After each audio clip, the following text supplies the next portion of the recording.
the power of not having all the answers, and embracing risk to create the future that we all need.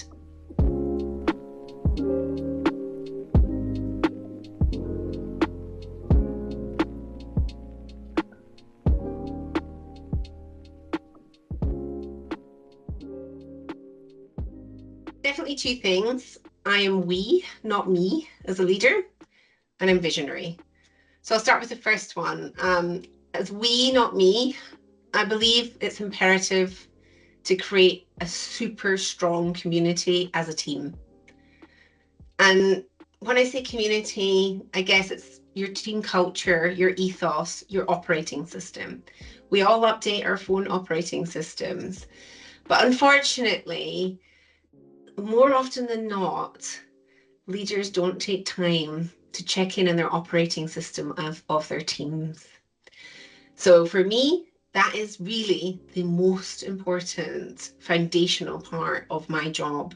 It's not to say that I don't lead in front when I need to, but I believe in the power of harnessing the whole team. Then the visionary part for me is very much about understanding the human need, the need of the end user. So that is your consumer, and really building strategies not in a silo. So making sure that it's a multidisciplinary approach to strategy, but also tested with that consumer/human.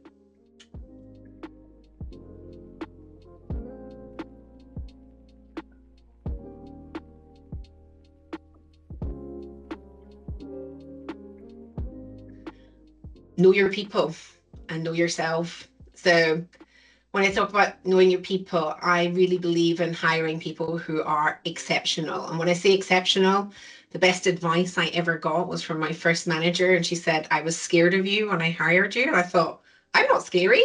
But what I learned from that is actually what she meant is she had no idea how to do what I do.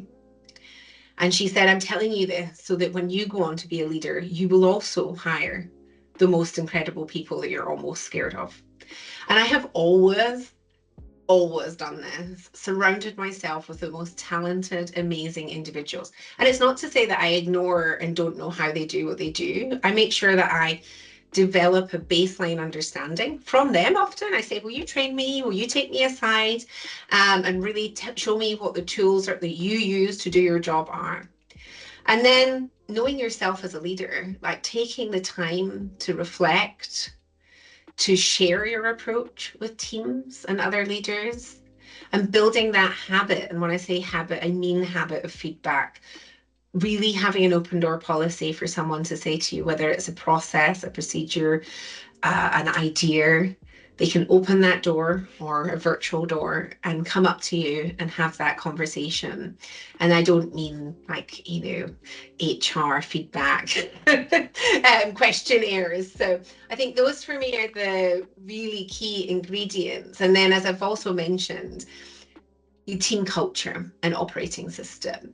This is so important to have that like foundation. I always see it's almost a little bit like, I always say gardening. You have to have that foundation there, all your seeds put together, understanding what each person does, how they do it, but also a little bit of, their superpowers that might not just be their functional job.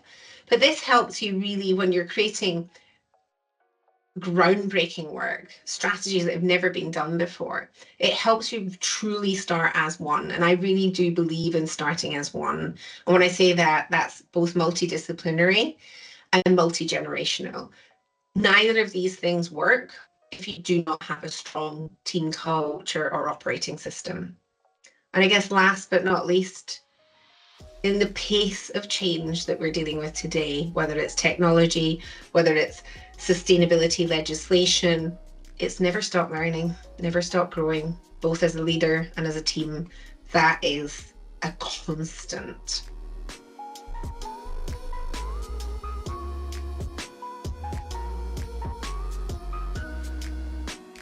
Yeah, absolutely. Human-centered, I really believe is more important than ever. And actually, I now have shifted a little bit to calling it human and earth-centered. And that means I don't only look at the end user as the consumer, but also as our ecosystem that we sit in as a whole. Because I think we've got quite damaging narratives. We talk about the climate crisis, the environment. We're separating ourselves as not being part of that ecosystem.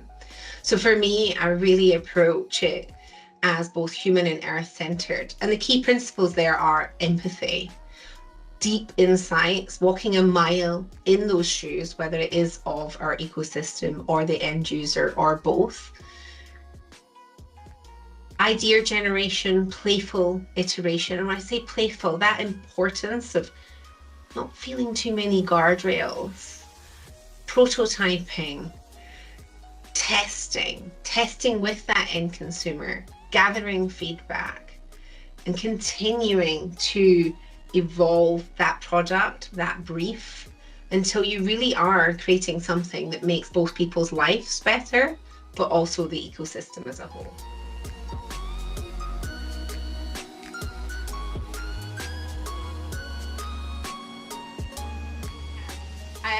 First and foremost, I want to inspire both leaders and teams to embrace new ways of working, to create positive, inspiring, creative team cultures.